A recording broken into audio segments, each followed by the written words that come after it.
The relentless conflict in Gaza continues to exact a terrible toll on its people. Day after day, we witness harrowing images of widespread devastation and hear heartbreaking stories of profound human suffering. Innocent civilians, a significant number of them children, find themselves caught in the deadly crossfire, their lives irrevocably upended by the persistent violence. The sheer scale of this ongoing crisis is immense, deeply affecting every family and every neighborhood within the besieged strip. Homes have been systematically reduced to piles of rubble, and essential life-sustaining services are collapsing under the overwhelming strain of the conflict, pushing many to the brink. The ongoing hostilities have cultivated an oppressive environment of constant fear and pervasive despair for those trapped within the narrow, densely populated confines of the Gaza Strip. Many international observers and aid organizations on the ground fear that the already dire situation is rapidly deteriorating even further with each passing day of fighting. Amidst this landscape of despair and destruction, leaders across the globe are significantly intensifying their calls for an immediate and comprehensive ceasefire. The primary, overriding goal is, quite simply, to stop the killing and bring an end to the immense suffering of the civilian population. A sustained pause in the fighting would offer a desperately needed respite for the people of Gaza, who have endured so much for so long. It would also crucially allow for the safe passage of vital humanitarian aid to reach those in critical need of food, water, and medical supplies. Beyond the immediate relief that a ceasefire would bring, such a pause could create the necessary political space for substantive diplomatic efforts to resume. These efforts, however challenging, aim to address the complex root causes of the conflict and forge a pathway towards a more sustainable and lasting peace for everyone in the region. This is certainly not the first attempt to silence the guns and halt the violence in Gaza, as you know. Previous well-intentioned efforts to mediate a truce have unfortunately faltered, sometimes collapsing quite quickly, leading inevitably to renewed and often intensified cycles of violence and retribution. However, the current humanitarian situation has reached such a critically dire point, with credible and alarming warnings of impending famine and the potential for widespread disease outbreaks due to the collapse of sanitation systems.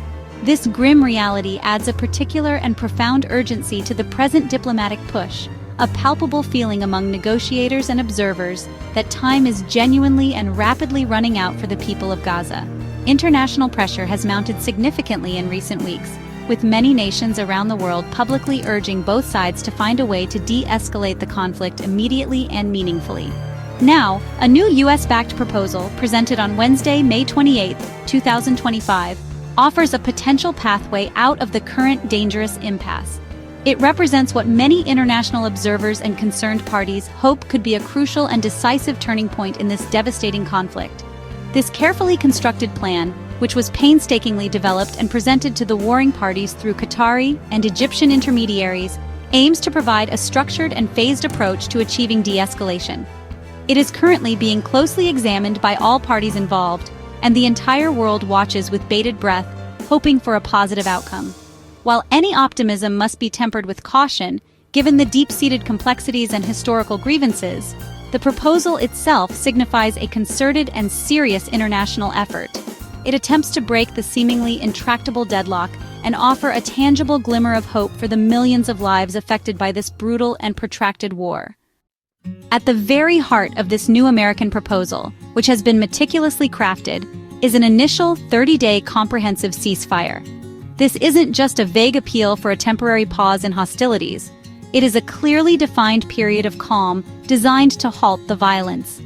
During these crucial 30 days, all military operations by both Israeli forces and Hamas militants would be expected to cease completely across the Gaza Strip. To ensure full compliance from both sides and to help build much-needed confidence, this ceasefire would be closely monitored by international observers stationed on the ground. This initial phase is specifically designed to decisively break the ongoing cycle of violence and retaliation. It would allow for an immediate and significant reduction in civilian casualties and create a more stable and secure environment for further, more complex steps to be taken towards a lasting resolution.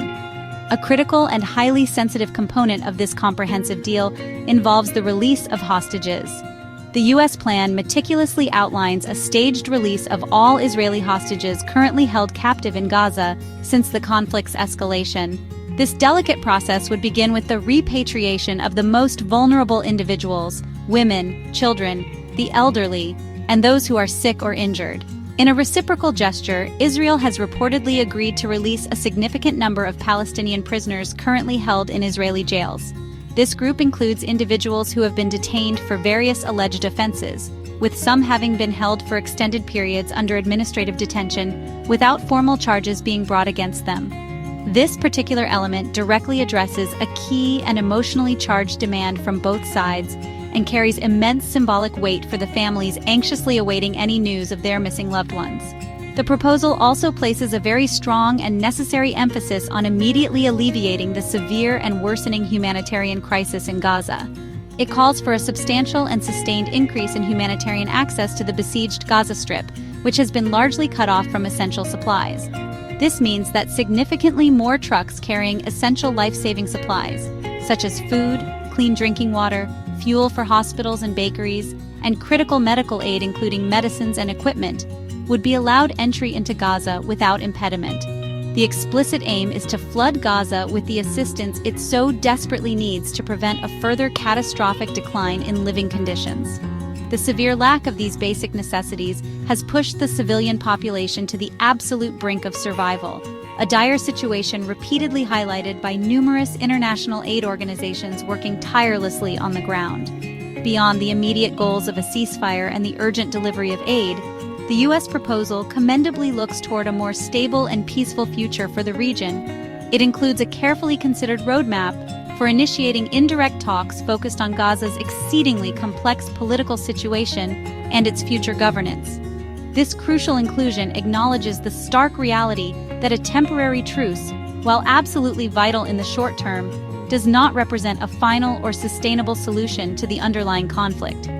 These proposed discussions would aim to comprehensively address the deeply entrenched, longer-term issues that have consistently fueled the conflict for many decades. While the specific details and modalities of such talks are yet to be fully defined and agreed upon, their inclusion in the proposal signals a clear intent to move beyond perpetual crisis management. The overarching goal is to lay the essential groundwork for a more permanent and stable political arrangement for Gaza, a truly monumental and challenging task. Israel's government, after internal deliberations, has reportedly given its official approval to the terms outlined in this U.S.-backed ceasefire proposal. This significant development apparently occurred before the detailed plan was formally presented to Hamas leadership through the mediating efforts of Qatari and Egyptian officials. Securing Israel's prior agreement was widely seen as a crucial preliminary step by U.S. diplomats, who are being led in these efforts by President Trump's special envoy, Steve Witkoff. This proactive agreement signals a tangible willingness from the Israeli side to seriously engage with this specific framework, which aims to achieve a ceasefire and facilitate a significant hostage exchange. This Israeli buy-in is particularly noteworthy, as previous diplomatic initiatives have sometimes stumbled at the initial stages due to disagreements over the precise terms being offered or accepted by one or both of the conflicting parties. However, it is important to understand that Israel's agreement to the proposal comes with a very clear and firm condition attached. Israeli officials have publicly and privately stated that if Hamas ultimately chooses to reject this current proposal, their extensive military operations in the Gaza Strip will resume at full force, potentially with even greater intensity. The Israeli military is currently maintaining significant operational pressure around several key strategic areas in both southern and northern Gaza, according to reports from the ground. Yet, they are also reportedly holding back from launching a larger, more comprehensive offensive operation, at least for the immediate future. This carefully calibrated military posture is intended to allow a narrow space for diplomacy to unfold, giving Hamas the necessary time and opportunity to consider the terms of the deal without imminent, overwhelming military escalation. Within the leadership of Hamas, the response to the comprehensive U.S. proposal is reportedly far from unified, creating a complex internal dynamic. Sources familiar with the ongoing deliberations indicate that significant internal disagreements are currently causing the momentum for reaching an agreement to stall, creating uncertainty about the outcome. Different factions within the multifaceted organization are carefully weighing the potential benefits of accepting the deal against the perceived strategic costs and concessions involved. Some influential elements within Hamas's political wing are reportedly inclined to view the proposal in a more favorable light. They see it primarily as a vital and perhaps unique opportunity to ease the catastrophic humanitarian crisis that is currently gripping the Gaza Strip, which has led to widespread suffering among the Palestinian population there. Conversely, other influential voices within Hamas, particularly those associated with its military wing, are expressing strong and significant reservations about the terms of the deal. They argue that the current proposal, as it stands, makes too many substantial concessions to Israel without receiving firm, ironclad, and verifiable guarantees in return. Their primary concerns reportedly revolve around achieving a permanent and complete lifting of the long-standing economic blockade imposed on the Gaza Strip.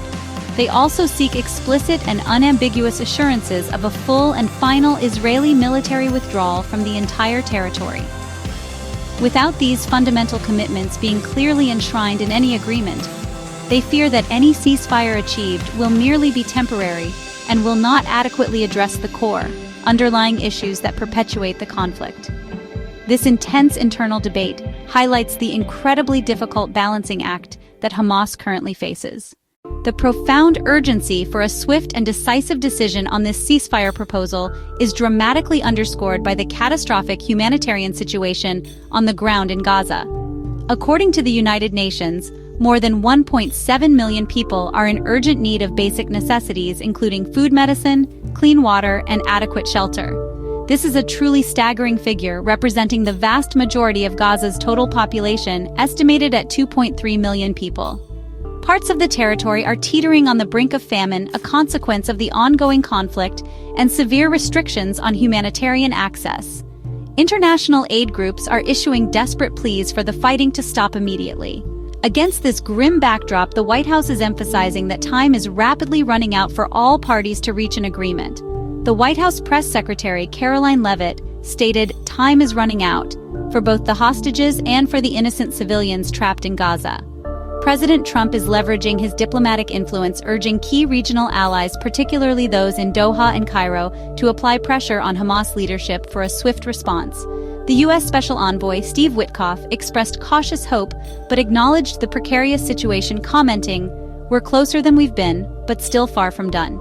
The international community, including governments, non-governmental organizations, and citizens worldwide, is watching with intense focus and considerable anxiety. A formal response from Hamas is expected within 48 hours by the end of Friday, May 31st. Many world leaders have voiced strong support for the U.S. proposal, viewing it as the most viable path to meaningful de-escalation.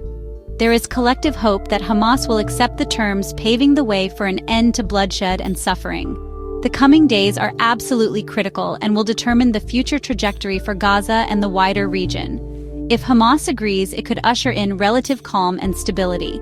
This would allow safe exchange of hostages held by Hamas and Palestinian prisoners and facilitate humanitarian aid delivery. However, if the deal is rejected, U.S. officials warn the window for negotiated truce may be closing rapidly. Israel has made clear it would escalate military operations significantly. The decision Hamas makes will have profound consequences for millions.